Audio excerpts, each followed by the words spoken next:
Hello students, कैसे हैं आप लोग। गुड इवनिंग सबको, मेरा नमस्कार। Welcome back to Raj tutorials English classes. थोड़ा सा बीच में डिस्टर्बेंस की वजह से आपको लगातार वीडियो नहीं मिल पाया, लेकिन कोशिश करेंगे कि आपका पूरा सिलेबस इस यूट्यूब पे कंप्लीट कराया जाए, क्योंकि अब स्कूल वगैरह चलने का कोई उम्मीद तो है नहीं। तो आप सबसे निवेदन है, प्रार्थना है कि जितना भी वीडियो मिल पा रहा है, जितना भी क्लासेज आपको मिल पा रहा है, सबको एंजॉय करिए, अपने दोस्तों को ज़्यादा से ज़्यादा शेयर करिए, चैनल को सब्सक्राइब करिए। ठीक है, तो हम लोग बात कर रहे थे कि सिंपल सेंटेंसेस को जोड़ करके कम्प्लेक्स सेंटेंस कैसे बनाया जाए। ठीक है ना, तो उसमें मैंने आपको कई विधियां बता दी थी। ये लास्ट वाली विधि आपकी बची हुई है, मतलब 5वीं, case in apposition to a noun. ठीक है, तो बेटा देखिए इसको, case in apposition to a noun. Apposition का मतलब होता है विरोध में, बगल में। ठीक है, सॉरी, अपोजिशन का मतलब विरोध भी होता है, लेकिन अपोजिशन का मतलब बगल में होता है। Case in apposition to a noun मतलब किसी संज्ञा के बगल में किसी दूसरी संज्ञा को रख दिया जाए, इसको हम कहते हैं अपोजिशन। और अगर किसी संज्ञा के बगल में किसी एक सेंटेंस को क्लॉज बना करके रख दिया जाए, तो वह हो जाता है case in apposition to a noun, a clause. बात आपको समझ में आ रहा है। तो जैसे जब इसमें करना क्या है कि मतलब एक संज्ञा के बगल में दूसरी संज्ञा रखते हैं, तो ये बनता है case in apposition to a noun, मतलब संज्ञा के लिए संज्ञा का अपोजिशन। ठीक है, और अगर हम किसी एक संज्ञा के बगल में ठीक नाउन क्लॉज बना करके किसी वाक्य को रख देते हैं, तो वह उस नाउन के लिए नाउन क्लॉज का काम करता है। तो हमें इस विधि में यही काम करना है। तो अब आपको हम बताते हैं कि इस विधि का प्रयोग अब करेंगे कैसे, मतलब किस प्रकार के सेंटेंस होंगे, तो हम इस विधि का प्रयोग करेंगे। बात आ रही है समझ में? चलिए, समझ सकते हैं मेरी बात। तो हम करेंगे क्या, दो वाक्य के जोड़े आपको इस प्रकार से दिए गए होंगे कि जिसमें दूसरे वाक्य में कोई एक विशेष प्रकार की संज्ञा आएगी, जो संज्ञा पहले वाक्य की विशेषता बताए। गौर से समझिएगा, दो वाक्य के जोड़े ऐसे रहेंगे कि जिसमें एक वाक्य की विशेषता दूसरी वाक्य में आई हुई कोई विशेष प्रकार की संज्ञा होगी, वो बताएगी। ठीक है, तो हम करेंगे क्या, जो वह संज्ञा जिस वाक्य की विशेषता बता रही हो, उसी के पहले दैट का प्रयोग कर दीजिए। जब दैट का प्रयोग कर देंगे तो जिस संज्ञा के लिए वह जिस संज्ञा के लिए वह वाक्य आया हुआ है, उसी संज्ञा के बगल में रख दीजिए, बीच में कामा लगा दीजिएगा। ठीक है, तो ये हो जाएगा case in apposition to a noun. जैसे कि देखिए, एक सेंटेंस हमने लिया है, Gandhi ji was shot dead. देखिए, समझने की बात है, Gandhi ji was shot dead, the news spread all over the country like a fire. ठीक है, अभी कह रहा कि गांधी जी को गोली मार करके हत्या कर दी गई। ठीक है, उनको गोली मार करके हत्या कर दी गई। The news spread all over the country like a fire, अभी कह रहा है कि यह समाचार पूरे देश में आग की तरह से फैल गया। ठीक है, आग की तरह से फैल गया। अब दिमाग दौड़ाई जरा, ये वाइल्ड फायर इसलिए कहा जाता है, देखिए आग पे नियंत्रण नहीं होता है। ठीक है, इसे वाइल्ड, बेकाबू कहा जाता है। मतलब ये समाचार ऐसा फैला कि जैसे कोई बेकाबू आग हो जो फैल गई हो। ठीक है, तो इस तरह से फैला। तो अब आप समझने की कोशिश करिए, ये न्यूज शब्द जो है, द न्यूज शब्द किस सेंटेंस के लिए आया भाई? ये कौन सा न्यूज फैला? यही न्यूज था ना कि गांधी जी को गोली मार के हत्या कर दी गई। यही न्यूज तो पूरे देश में फैला। तो बेटा यही चीज देखना है कि ये जो संज्ञा है द न्यूज, ये जो संज्ञा जो आया है द न्यूज, ठीक है, ये आया किसके लिए? पहले वाक्य के लिए आया। तो हम क्या करेंगे, इसके पहले दैट का प्रयोग करेंगे। एक चीज और ध्यान देना, अगर इसका सब्जेक्ट कोई प्रॉपर नाउन हो तो इसको उसका पहला शब्द इस्तेमाल नहीं करना, उसको कैपिटल में ही रहने देना है। तो हम क्या करेंगे, इसके पहले दैट का प्रयोग कर लेंगे, नाउन क्लॉज बन जाएगा, और यहाँ कामा लगाकर यहाँ जोड़ देंगे, बाकी पूरा का पूरा उतार लेंगे। ये बनेगा इस तरह से, थोड़ा सा जगह कम पड़ेगी, नीचे दिखेगा नहीं। ठीक है, अब इसको हम सॉल्व करके दिखाते हैं आपको। ठीक है, तो पहले हम क्या करें, इसके पहले दैट का प्रयोग करके हम नाउन क्लॉज बना लेते हैं। राइट, ये न्यूज ऐसे हो जाएगा, द न्यूज। न्यूज, थोड़ा सा डिस्टर्बेंस आज हो रहा है पड़ोस में, तो उसके लिए मैं माफी चाहूंगा। द न्यूज, यहाँ कामा लगा दीजिए, that Gandhi ji was shot death होगा, सॉरी डेथ नहीं, डेथ। यहाँ पे कामा आप जरूर लगा दीजिएगा। जिस संज्ञा का पोजीशन में नाउन क्लॉज आप रख रहे हैं, उसके बाद कामा जरूर लगा दीजिएगा। अगर ऐसा नहीं करते हैं तो सेंटेंस रॉन्ग माना जाएगा आपका, ठीक है। सारे किए कराए पे पानी फिर जाएगा, ठीक। The news that Gandhi ji was shot death, ठीक, spread all over the country like a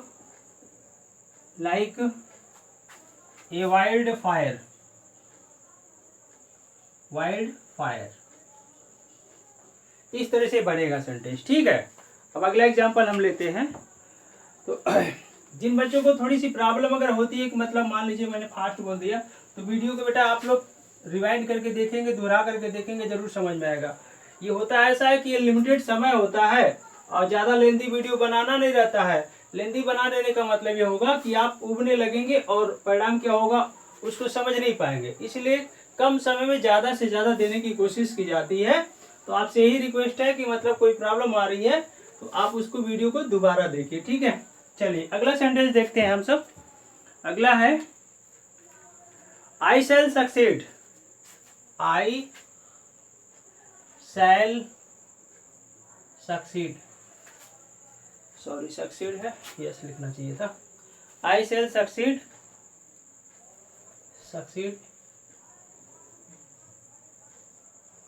I shall succeed, full stop. The hope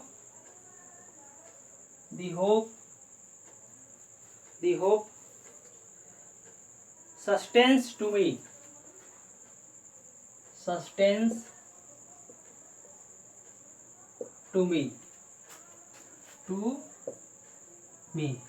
बिल्कुल घबराने की बात नहीं है, एकदम ठंडे दिमाग से सेंटेंस को पहले पढ़ना है आपको, उसके बाद से सॉल्व करने की कोशिश करना है। एकदम घबराना नहीं है, देख करके डरना नहीं है, कुछ नहीं होता है। आप लोग बेमतलब का प्रॉब्लम क्रिएट कर लेते हैं। I shall succeed, the hope sustains to me. मैं सफल हो जाऊंगा, the hope sustains to me. यह उम्मीद मेरे पास रहता है। मेरे पास कैसा उम्मीद रहता है, कैसी आशा रहती है कि किसकी आशा रहती है, किस चीज़ की आशा रहती है कि मैं सफल हूँगा, यही ना। तो अगर हम ये देखें तो ये होप शब्द किसके लिए आया बाबू, द होप शब्द किसके लिए आए, ये सक्सीड के लिए आया हुआ ना। तो ये पूरा शब्द आई शैल सक्सीड, ये पूरे वाक्य की विशेषता ये दी होप शब्द बता रहा है। तो हमने क्या करना है, इसकी पहले दैट लगा देना है और ये नाउन क्लॉज बन जाएगा। 1 सेकेंड, एक चीज और देख लीजिए, यहाँ पे इसका सब्जेक्ट जो है आई आया हुआ है। आई को एज ए सब्जेक्ट जब भी है, whenever we are going to use I as a subject, we shall always write I in capital letter. मतलब जब कभी हम किसी भी सेंटेंस का सब्जेक्ट आई को बनाते हैं, नॉमिनेटिव केस में यूज करते हैं, तो आई सदैव कैपिटल लेटर में रखा जाता है, ठीक है। तो ऐसी स्थिति में हमने आई को इस्तेमाल नहीं करना, ये चीज ध्यान में रखना है आपको, ठीक। चलिए ओके, तो सॉल्व करते हैं। ऐसा हो जाएगा दी होप, यहाँ कामा लगा दीजिए, that I shall succeed, clear. The hope that I shall succeed, अब सस्टेन्स टू मी।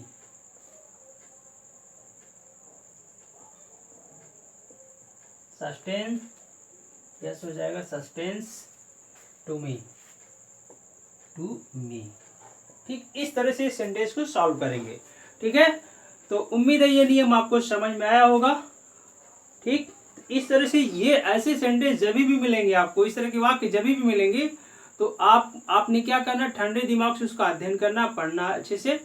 एक वाक्य की पूरे वाक्य की विशेषता दूसरा नाउन जब बताएगा, दूसरे वाक्य में कोई ऐसा नाउन आए, ठीक है। ये हो सकता है सब्जेक्ट की जगह पे हो, ये हो सकता है ऑब्जेक्ट की जगह पे, मतलब जो भी नाउन बताएगा हम उसी के बगल में रखेंगे नाउन क्लास को, ठीक है।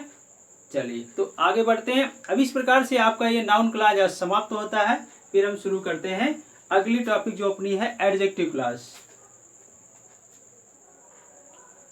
तो देखिए अपनी अगली विधि है बाय यूजिंग एडजेक्टिव क्लास, ठीक है।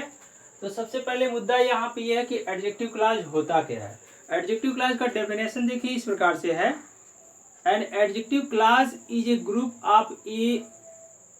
Of words which which has a subject and predicate of its own that does a work of an adjective, that is called adjective clause। मतलब हिंदी में अगर हम जानने की कोशिश करें तो विशेषण उपवाक्य एक ऐसा उपवाक्य होता है जिसका अपना खुद का एक सब्जेक्ट होता है, खुद का एक प्रेडिकेट होता है, मतलब एक संपूर्ण सेंटेंस होता है जो वाक्य में एक विशेषण की ही भांति काम करता है, तो उसे हम विशेषण उपवाक्य कहते हैं। देखिए, जिसका काम करेगा उसी का नाम मिलेगा, ठीक ना।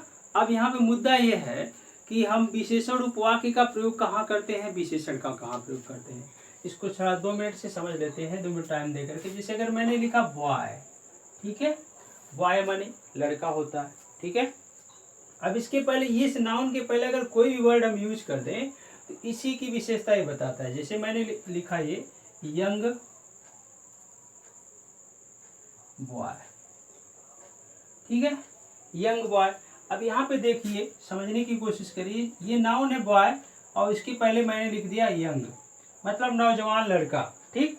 अब चूंकि ये कॉमन नाउन है, कॉमन नाउन के पहले हमें हर हाल में जो है आर्टिकल का प्रयोग करेंगे, तो हम आर्टिकल यहाँ लगा देंगे ए यंग बॉय, ठीक है, ए यंग बॉय। इसका हिंदी हो जाएगा कोई नौजवान लड़का।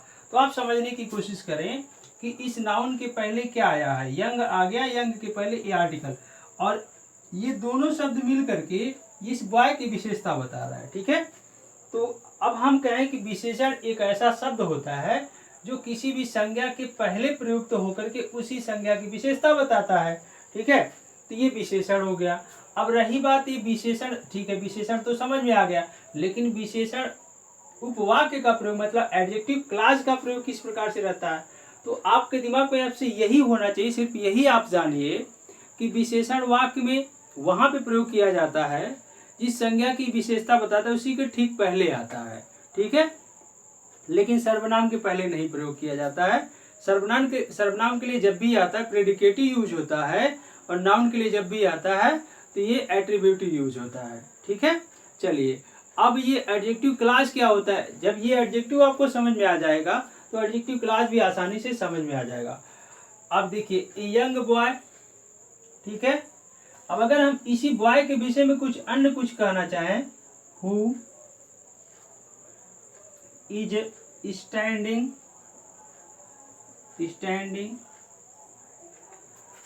Eight the door is my brother. गौर से समझने की कोशिश करेंगे, कहीं प्रॉब्लम नहीं है, कोई प्रॉब्लम नहीं है, ठीक है। जब हम आपके साथ हैं कोई दिक्कत नहीं होनी चाहिए। ए यंग बॉय, एक नौजवान लड़का, ऐसी स्थिति में इस बॉय के लिए हम ए यंग शब्द का प्रयोग किए। यहाँ पे यंग एडजेक्टिव और ये आर्टिकल, ये दोनों मिलकर के विशेषण का काम कर रहे हैं, एडजेक्टिव का वर्क कर रहे हैं। तो आपको एडजेक्टिव ये पता चल गया कि जिस भी संज्ञा का प्रयोग किया, जिस भी संज्ञा के लिए प्रयोग होता है उसी के ठीक पहले आता है, ये एडजेक्टिव हो गया, राइट। अब ये बॉय के लिए कुछ अन्य भी शब्द आ गया। एक नौजवान लड़का, who is standing at the door is my brother. एक नौजवान लड़का जो दरवाजे पर खड़ा है वह मेरा भाई है। अब यहाँ पे देखिए who is standing at the door, ठीक है, ये भी तो एक वाक्य है। अब ये वाक्य किसकी विशेषता बता रहा है, किसके लिए आया हुआ है, कौन दरवाजे पर खड़ा है, यही लड़का दरवाजे पर खड़ा है, जो क्या है, कोई नौजवान लड़का जो दरवाजे पर खड़ा है। तो ऐसी स्थिति में इस बॉय के लिए ये पूरा सेंटेंस आ गया, पूरा वाक्य आ गया, ठीक है, पूरा वाक्य आ गया। तो इसी वाक्य को हम बोलते हैं एडजेक्टिव क्लॉज। क्या बोलते हैं, देखिए ऊपर लिखे एडजेक्टिव क्लॉज। बात आए समझ में। तो हम ये कह सकते हैं कि एडजेक्टिव क्लॉज का प्रयोग वाक्य में आई हुई उस संज्ञा के पश्चात करते हैं जिसकी विशेषता वह बताता है, ठीक है ना। तो एडजेक्टिव का प्रयोग हम उस संज्ञा के पहले करते हैं जिसके लिए वह आई होती है। एडजेक्टिव क्लॉज का प्रयोग हम उसी संज्ञा के तुरंत बाद करते हैं जिसके लिए वह वाक्य में आता है। Is that clear now. चलिए, समझ में आ गया होगा आपको, ये चीज हमेशा ध्यान में रखिएगा। अच्छा, एक चीज और इम्पोर्टेंट चीज आपको बता दी कि मतलब ये विशेषण उपवाक्य जब भी प्रारंभ होगा किसी न किसी प्रश्नवाचक शब्द से प्रारंभ होगा, ठीक है। प्रश्नवाचक शब्द चाहे कोई भी हो उसी से स्टार्ट होगा तो वह विशेषण उपवाक्य होगा, एडजेक्टिव क्लॉज होगा। और उस इंट्रोगेटिव वर्ड्स में क्या क्या होते हैं, रिलेटिव प्रोनाउन होता है, रिलेटिव एडवर्ब होता है, ये दो होते हैं। ठीक है, रिलेटिव प्रोनाउन और रिलेटिव एडवर्ब, ये दो नए शब्द आगे होंगे आपके लिए, अभी क्लियर कर देते हैं उसको, फिलहाल इसको देख लीजिए। ठीक है, ये तो समझ में आ गया होगा आपको। तो बेटा बढ़ते हैं आगे हम। ठीक, जब तक जो चीज आप उसको करने जा रहे हैं, बनाने जा रहे हैं, वो जब तक आपके दिमाग में क्लियर नहीं होगी तब तक वो समझ में नहीं आएगा, उस पर पढ़ने पढ़ाने का कोई फायदा नहीं। चलिए आगे देखते हैं। अभी हमने दो शब्द का नाम लिया, एक रिलेटिव प्रोनाउन, एक रिलेटिव एडवर्ब। बहुत ही सुंदर सी चीज है रिलेटिव प्रोनाउन और रिलेटिव एडवर्ब। रिलेटिव प्रोनाउंस कौन कौन से होते हैं देख लेते हैं। Relative pronoun,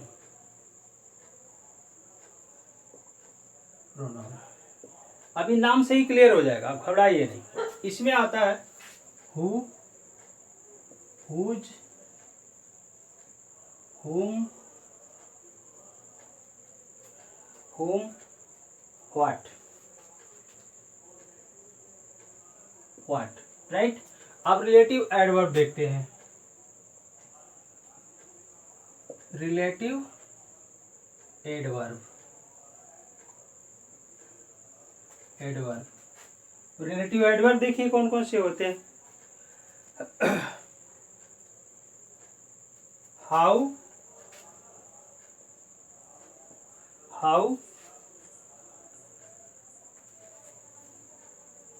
why, when, where.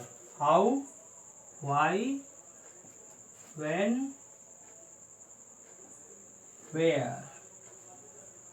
Where. How, why, when, where. चलिए अच्छी बात है, देख लीजिए इसको अच्छे से समझने की कोशिश करते हैं, दिमाग दौड़ाइए। रिलेटिव प्रोनाउन, ये बात रिलेटिव दोनों जगह एक ही समान है। रिलेटिव मतलब संबंध बताने वाला, प्रोनाउन सर्वनाम होता है। वो आपको पता होना चाहिए, पता होगा, अवश्य ही पता होगा प्रोनाउन होता क्या है। प्रोनाउन शब्द होता क्या है, जब कभी हम किसी संज्ञा के बदले किसी दूसरे शब्द का प्रयोग कर देते हैं उसी को तो सर्वनाम कहते हैं।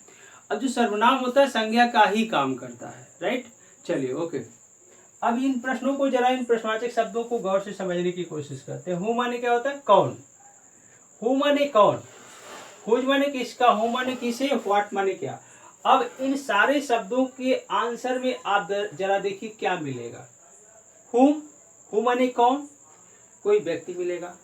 हुज किसका, ये भी किसी व्यक्ति की बात कर रहे हैं। हु माने किसे, ये भी किसी व्यक्ति की बात कर रहे हैं। व्हाट क्या, किसी वस्तु की बात कर रहे हैं।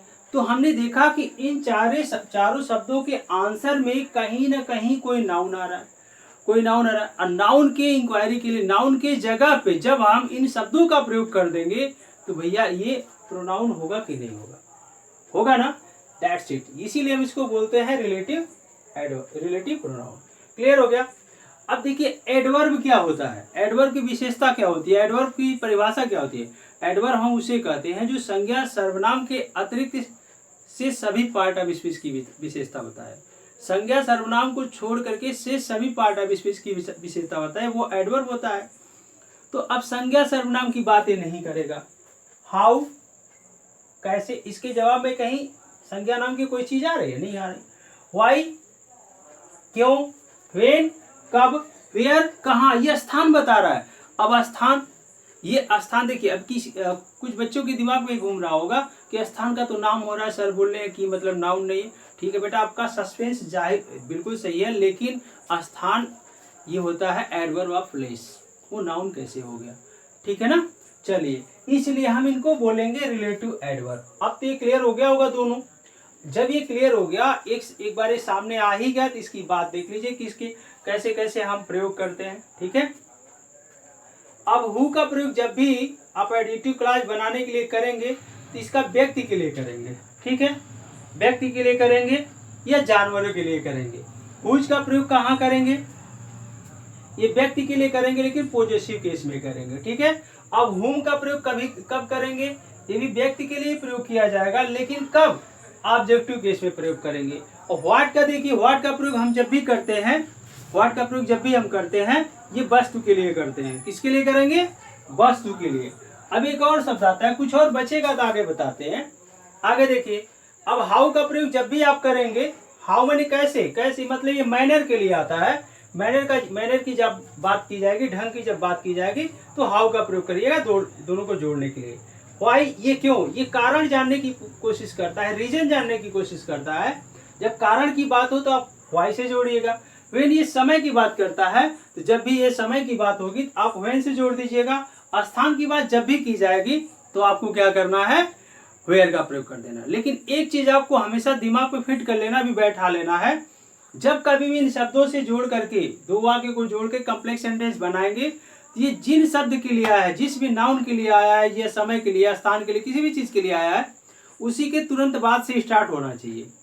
ठीक है, मतलब मेरी कहने का, अगर मान लीजिए हु का प्रयोग करके बना रहे हैं आप सेंटेंस, तो हु व्यक्ति के लिए आएगा और वह व्यक्ति हो सामने, उसी के बगल में हु से स्टार्ट करना सेंटेंस को। समझ पा रहे हैं हमारी बात? दो वर्ड्स आपके छूट गए, उनको देख लीजिए अच्छे से। और दो वर्ड्स कौन से हैं? एक है विच। विच, अगर कोई वस्तु की बात कर दी गई तो विच का भी प्रयोग कर सकते हैं, व्हाट का भी प्रयोग कर सकते हैं। ठीक है, आगे बढ़ते हैं। अब दैट का प्रयोग इसी तरह से, दैट का देखिए, दैट के प्रयोग के लिए, दैट के लिए हम वस्तु के लिए भी प्रयोग कर सकते हैं और व्यक्ति के लिए प्रयोग कर सकते हैं। ठीक है ना, चलिए बहुत बढ़िया। तो इतना आपको समझ में आ गया होगा। अब देखिए एग्जाम्पल्स बनाएंगे का बहुत आसान होता है। देखिए, ये कॉम्प्लेक्स सेंटेंस बनाने में नाउन क्लास की अपेक्षा एडजेक्टिव क्लास बेहद ही आसान होता है। अब इसका प्रयोग हम कैसे करते हैं? प्रयोग करने के लिए कंडीशंस क्या होने चाहिए, ये देखिए। अभी कह रहा है दो सिंपल सेंटेंस के जोड़े इस प्रकार से दिए गए हों कि पहले वाक्य में कोई एक संज्ञा आया हो। अब वह संज्ञा सब्जेक्ट हो सकता है, ऑब्जेक्ट हो सकता है, कंप्लीमेंट हो सकता है, कहीं भी आ सकता है। अच्छा चलिए, नाउन आ गया। अब उसी संज्ञा के लिए दूसरे वाक्य में कुछ न कुछ कहा जा रहा है। ठीक है, उसी संज्ञा के लिए दूसरे वाक्य में कुछ न कुछ कहा जा रहा है, तो हम क्या करेंगे, जिस संज्ञा के लिए दूसरा वाक्य आया हुआ है, तो उचित संयोजक अव्यय, मतलब ये कंजक्शंस का प्रयोग करके हम क्या करेंगे, उसी संज्ञा के बाद प्रयोग कर देंगे, ये बन जाएगा एडजेक्टिव क्लास। चलिए एग्जांपल से देखते हैं। पहला एग्जांपल हम लेते हैं। ठीक, थोड़ा सा फास्ट चलेंगे तभी आपका कोर्स कंप्लीट हो पाएगा। कोशिश करेंगे कि पूरा का पूरा ये सेकंड पेपर आपका जो 50 नंबर का इस YouTube से मैं कंप्लीट करा दूं, ताकि जितने भी मेरे पुराने शिष्य हैं और अलग जो भी आप लोग जुड़े हुए हैं, आपको फ़ायदा हो। ठीक है, ज़्यादा से ज़्यादा वीडियो को वॉच करिए, अच्छा लगे तो लाइक मार दीजिए दबा के। ठीक है, पहला सेंटेंस देखिए, this is the girl she secured first position. This is the girl she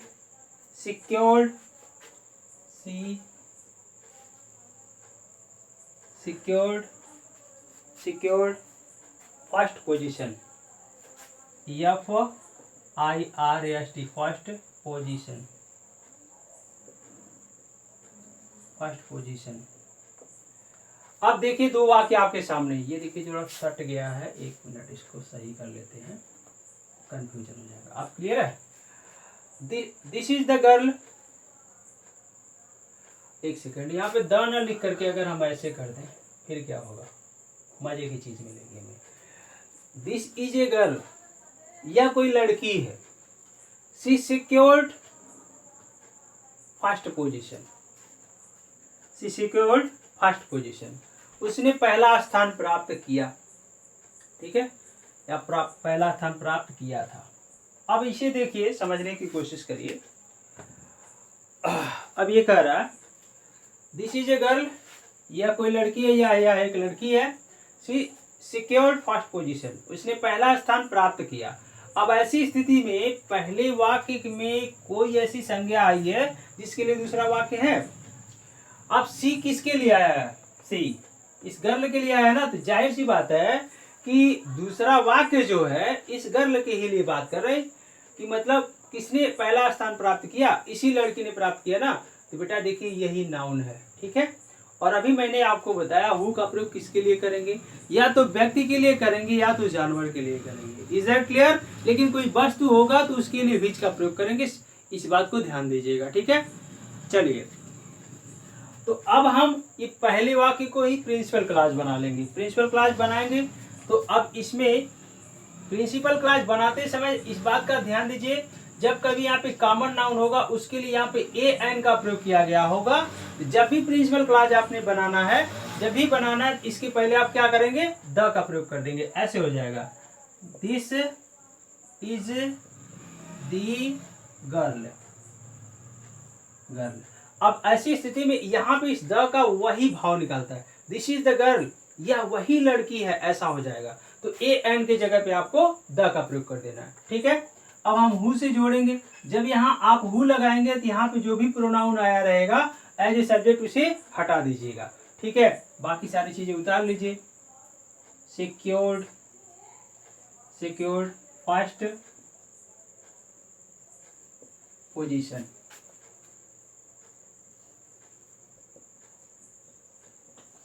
secured first position, इस तरह से सेंटेंस बनेगा, ठीक है।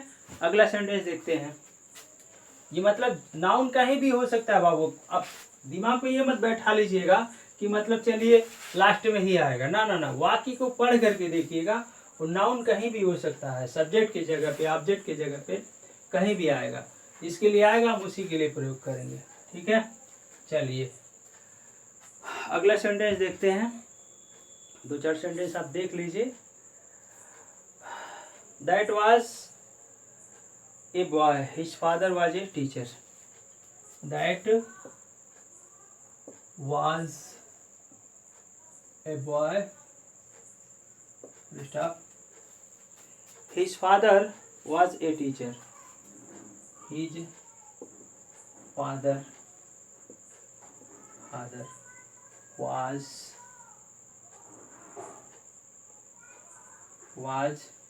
a teacher.